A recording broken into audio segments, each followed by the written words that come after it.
Virusurile herpetice de tipul 1 și 2 fac parte din clasa Herpes viridae și, asemenea altor virus din această clasă, pot rămâne timp îndelungat în organism fără a provoca boala.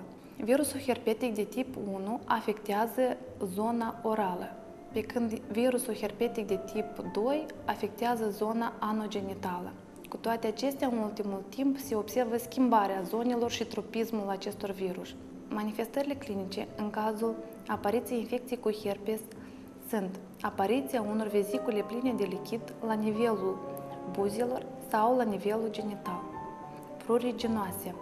Multe din femeile însărcinate sunt purtătoare de infecție herpetică de tip 1 sau tip 2.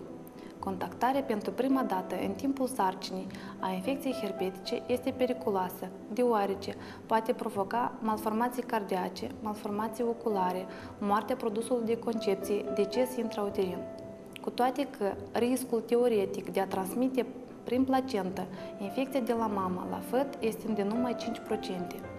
Este dovedit deja că contactul infecției de la mamă la făt în 95% se datorează contactului pelvic-genital în timpul nașterii. De aceea, un consult prenatal este important pentru a depista pacientele cu herpes activ în timpul sarcinii pentru programarea operației cezariene.